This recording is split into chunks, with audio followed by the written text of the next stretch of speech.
What's up, guys? All right, it's time for your first drive in the Lexus IS 250F Sport. Now, I'm just going to drive this in normal mode because it's some traffic out here, so there's no need to get it in sport. But I will tell you, sport mode is a little sportier. Handles a little better. Feels like the throttle's a little more responsive. Things like that. But for today's video, we're just going to drive it normal. I want you to listen if you can hear this. This is just so smooth and such a positive feeling shifter. I don't know how to describe it any other than that, but it is just crazy smooth. This is one of the best feeling automatic shifters I've ever seen in my life. All right, we're gonna get it out here on the road. Listen how quiet this is.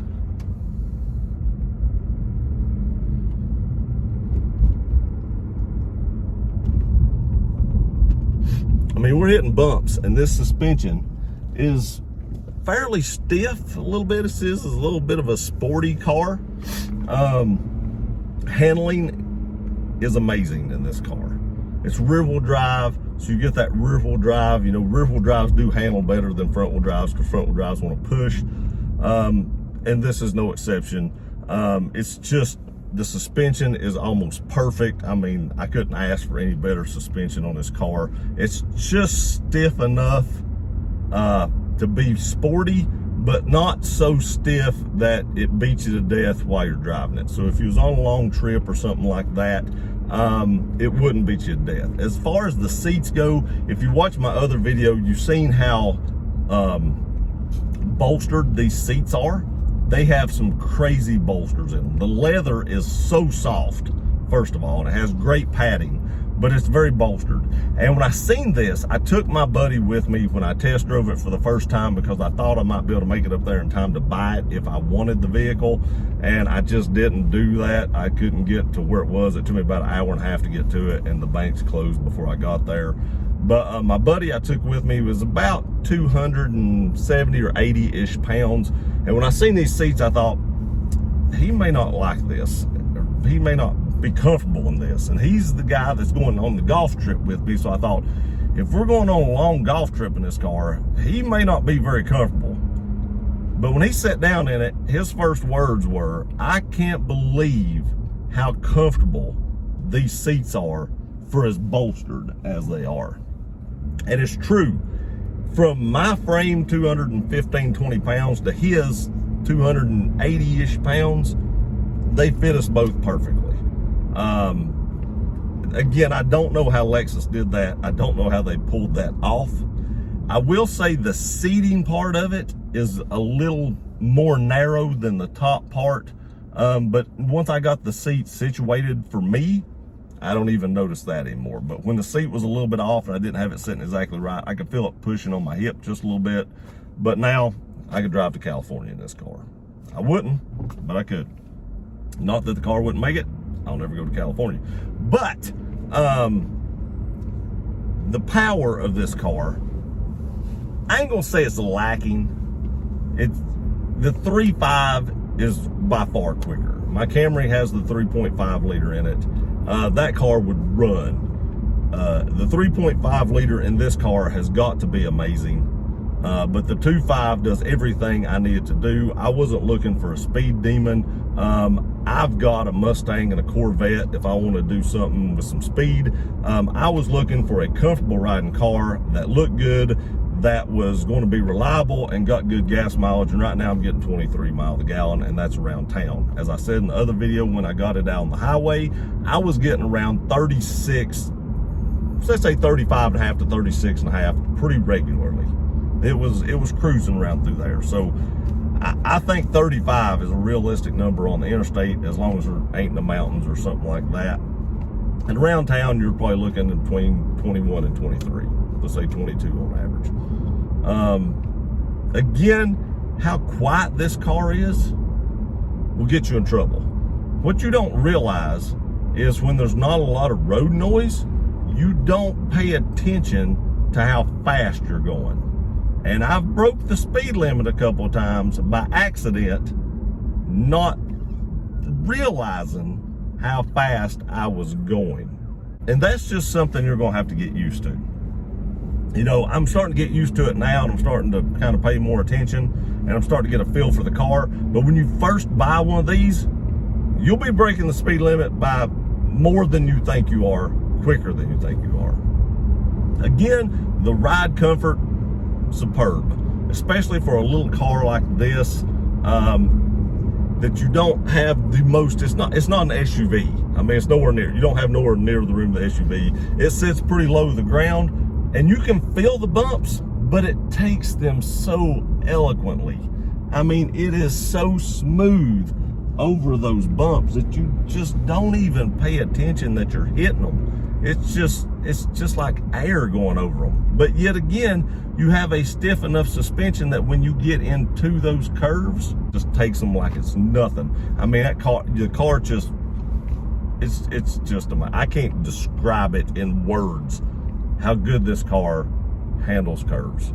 I've had a 500 plus horsepower 300ZX that I put about $5,000 or $6,000 worth of suspension under, and that's probably one of the only vehicles I've ever owned that handled better than this does out of the box.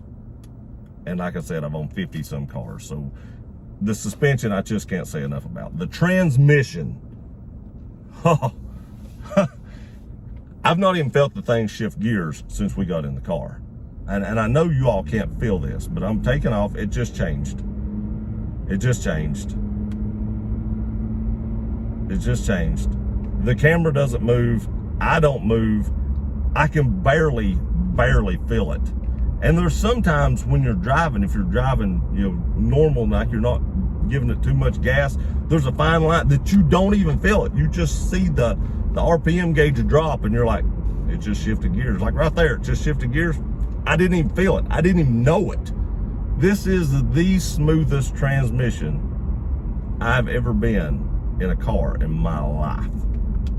I've ridden in a lot of cars, but this is by far the smoothest one. I've not driven, but I've ridden in $100,000 Mercedes, and this was smoother than those cars were. It's Toyota, good job on this engine drivetrain combo, transmission combo. Excellent job. The steering wheel is not too skinny. I don't really like skinny steering wheels. I have big, large hands, and my hands kind of get fatigued when you're trying to hold some little dainty steering wheel. This thing has a big enough steering wheel that I can hold on to with no issues at all. The steering is tight, and I like that. My truck is a little bit looser, and I don't mind that, but after you've driven something with tighter steering, that you can feel, you kind of get a feel for the road and the curves. When I get in my truck, I find myself weaving a little bit. I actually, after driving this versus that, I do prefer the feeling of the Lexus steering versus my Tundra steering. If you've driven a Tundra or a Camry or anything like that, you know what I'm talking about. The steering feels like it's so easy. There's no effort in moving the steering wheel. In this, it gives you a more sporty feel. You have to put a little bit of effort into the steering wheel. And I just like that better because it makes the car feel more responsive. The braking is perfectly fine. I've not had to get on it to see how quick it stops, but I've not had any issues with it. Like I said in the other video, I did have to put front brakes on it when I bought it. I used factory brakes because it wouldn't squeak, because I put aftermarket brakes on the Camry and it squeaked like crazy and it drove me nuts, and I didn't want that. So I went back factory. I did factory brakes and rotors, and no squeaking or anything like that. Stops perfectly fine. For me at least, because I'm not going to be doing crazy spirited driving in this car. I bought this car as a daily driver and to take on trips, and they work perfectly fine for that.